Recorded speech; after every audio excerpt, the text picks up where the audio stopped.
चलिए बताइए, 1857 के विद्रोह को किसके द्वारा पहली बार प्रथम भारतीय स्वतंत्रता संग्राम के रूप में नाम दिया गया? कौन? बीडी सावरकर ना। अगर राष्ट्रीय विद्रोह कही तो किसने कहा था? डिजरायली। राष्ट्रीय विद्रोह किसने कहा था? डिजरायली। और कहेगा पूर्णतः सिपाही विद्रोह किसने कहा था? लॉरेंस और सीले, यही ना दो आदमी कहे थे।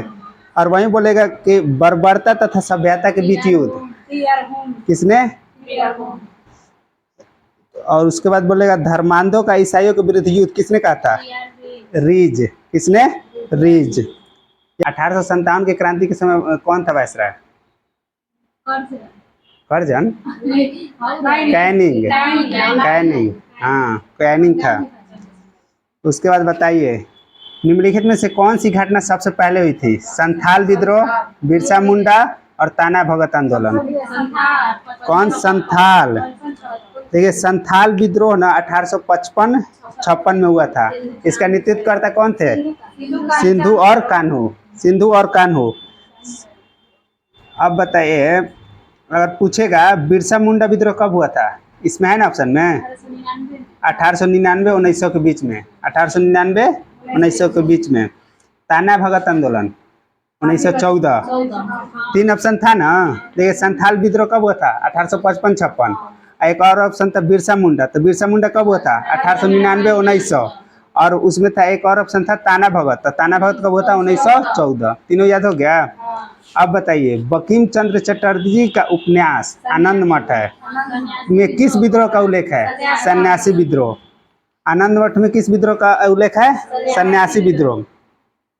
सन्यासी विद्रोह ना, सन्यासी विद्रोह मतलब एक प्रभावित क्षेत्र कौन कौन था? जैसे ढाका हो गया, रंगपुर, मैमनपुर, ये सब क्या था? सन्यासी विद्रोह से क्या था? प्रभावित था। सन्यासी विद्रोह, सन्यासी विद्रोह का नेतृत्वकर्ता कही ना तो मंजन शाह, मूसा शाह, भवानी पाठक, देवी चौधरानी, ये सब क्या थे इसके नेतृत्व? हाँ देवी चौधरानी, ये सब क्या थे इसके नेतृत्वकर्ता? हाँ। और राष्ट्रीय गीत कौन है? वंदे मातरम को कहाँ से लिया गया है? आनंद मठ उपन्यास से। कब प्रकाशित किया गया था ये? 1882 में। 1882 में। सन्यासी विद्रोह से बिहार भी प्रभावित था। उसके बाद एक का था ऑप्शन, दूसरा था प्रथम बार संघर्षों के तरीकों के रूप में स्वदेशी और बहिष्कार भारत में कब अपनाया गया? बंगाल विभाजन। बंगाल विभाजन के समय ना स्वदेशी किया गया। बंगाल विभाजन कब हुआ था?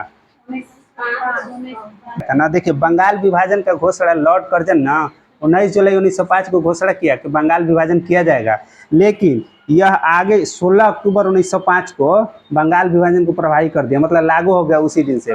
उसी दिन से क्या किया गया ना, जितने भी भारतीय थे सब मतलब इसका विरोध करने के लिए, मतलब एक आंदोलन करने के लिए एक मतलब प्रस्ताव किए। उसके बाद क्या कि इन्होंने मतलब वंदे मातरम का नारा दिया और ये बोले कि हिंदू मुस्लिम एक है। क्योंकि बंगाल विभाजन क्या हुआ था कि बंगाल विभाजन बोला गया था ना, कि बंगाल विभाजन कैसे किया जाएगा? प्रशासनिक आधार पर। मतलब प्रशासन, जैसे बंगाल उस समय क्या था? पूरा बिहार था, पूरा ये झारखंड था, उड़ीसा था, कलकत्ता, सब पूरा था, बहुत बड़ा हो गया था।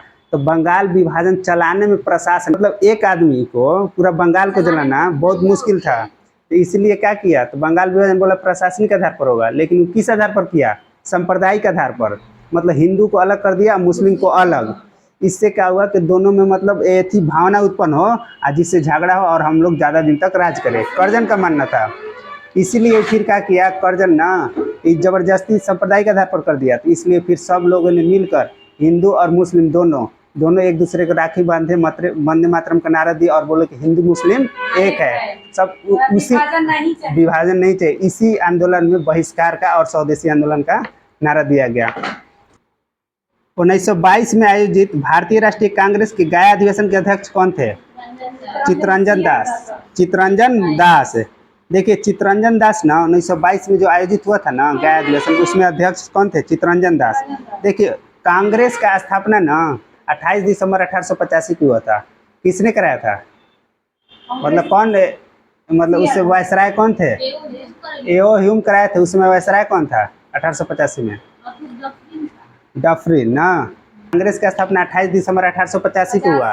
अब प्रथम अधिवेशन जो होना ना था ना, मतलब एक कहाँ होने वाला था, पूना में होने वाला था, लेकिन पूना में प्लेग फैल गया, इसलिए वहाँ से हटाकर कहाँ ला दिया गया, मुंबई। मुंबई के गोकुलदास तेजपाल संस्कृत कॉलेज में आयोजित हुआ, जिसमें टोटल 72 लोगों ने भाग लिया। प्रथम अधिवेशन में टोटल 72 लोगों ने भाग लिया। प्रथम अधिवेशन की अध्यक्षता किसने किया? डब्ल्यू.सी. बनर्जी। डब्ल्यू.सी. बनर्जी प्रथम अधिवेशन की अध्यक्षता किए, जबकि द्वितीय अधिवेशन की अध्यक्षता दादा भाई नौरोजी। द्वितीय अधिवेशन कहाँ हुआ था? कलकत्ता में हुआ था 1886 में। उसके बाद तृतीय अधिवेशन 1887 में मद्रास में हुआ। मद्रास में प्रथम मुस्लिम अध्यक्ष एक थे, मतलब जो कांग्रेस का अध्यक्षता किए, बदरुद्दीन तैयब। उसके बाद 1888 में इलाहाबाद में हुआ। इलाहाबाद में प्रथम अंग्रेज अध्यक्ष थे जो कांग्रेस के अध्यक्षता किए। इलाहाबाद में कहाँ, कौन किसने? जॉर्ज यूले ने किया था। उसके बाद इसे आगे बहुत लंबा है, फिर आगे हम लोग बात करेंगे। फिर भी 3 गो हम लोग फिर उस दिन बताए थे, 3 गो महिला की थी कांग्रेस की अध्यक्षता। कौन कौन? एनी बेसेंट 1817 कलकत्ता में। 1925 में कानपुर में किसने किया था? सरोजनी ने। 1933 में नलिनी सेन गुप्ता। टोटल 3 महिला की थी। और उसके बाद बात करें कि बिहार में ना प्रथम, बिहार में टोटल कितना हुआ? एक हुआ था बांकीपुर 1912 में, आर.एन. मघोलकर किया था। आज जबकि 1922 में गया में किसने किया था? चित्तरंजन दास दिया था। एक हुआ था रामगढ़ झारखंड में, लेकिन वो अब अलग हो गया। तो अलग हो गया, इसलिए हम लोग बिहार में कितना 2 मानते हैं। सबसे पहले कहाँ? बिहार के पटना बांकीपुर में 1912 में किसने? आर.एन. मघोलकर। और 1922 में दूसरा चित्तरंजन दास, कहाँ? गया में। याद हो गया कांग्रेस से रिलेटेड थोड़ा सा? हाँ। अब बताइए, असहयोग आंदोलन के दौरान किसने बिहार में किसानों की अगुवाई की थी? मतलब कौन? स्वामी विद्यानंद। हाँ। देखिए, किसानों की अगुवाई कर रहे थे असहयोग आंदोलन के समय। किसानों की अगुवाई किसने किया था? स्वामी विद्यानंद। इसमें एक ऑप्शन है राजकुमार शुक्ल। राजकुमार शुक्ल वही व्यक्ति है जो जब 3 कट्ठा प्रणाली चल रहा था ना, मतलब 20 कट्ठा में 3 कट्ठा नील का खेती करना था, तो बहुत वहाँ के किसान परेशान थे, इसलिए इसने क्या किया, राजकुमार शुक्ल ने सब मतलब बड़े बड़े आदमी को एक लेटर लिख के आदमी देता ना, यहाँ आइए, इस प्रॉब्लम है, कोई नहीं सुन रहा था। तो 1916 में लखनऊ अधिवेशन हो रहा था कांग्रेस का, लखनऊ अधिवेशन, जिसमें राजकुमार शुक्ल भी गए थे और महात्मा गांधी भी गए थे।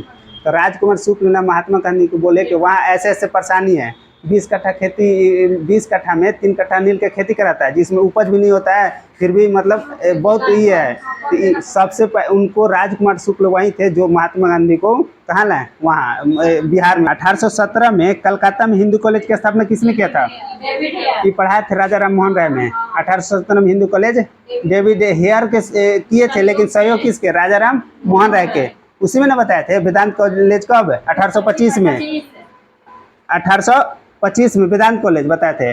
आत्मीय सभा बताए थे कब? 1815 में। राजा राम मोहन राय न किए थे। तो वही राजा राम मोहन राय के सहयोग से किसने किया था? David Hare. कब? 1817 में। कहाँ? कलकत्ता में हिंदू कॉलेज की स्थापना किया था। एक ऑप्शन इसमें हेनरी विवियन रेजियो। हेनरी विवियन रेजियो वही व्यक्ति है जो यंग बंगाल आंदोलन की शुरुआत किया था। यंग बंगाल आंदोलन की शुरुआत कब हुआ था? 1826 में। किसने किया था? हेनरी विवियन रेजियो ने किया था। हेनरी विवियन रेजियो, इसके बारे में आज हम लोग पढ़वे करेंगे। हेनरी विवियन रेजियो 1826 में। इसके बाद एक दूसरा क्वेश्चन है, कांग्रेस का महल लड़खड़ा रहा है और भारत में रहते हुए मेरा ये बड़ी महत्वाकांक्षा है कि शांति के इस साथ में इसे मरने में सहायता करो। किसने कहा था? कर्जन। कर्जन कौन था? जो बंगाल विभाजन किया था।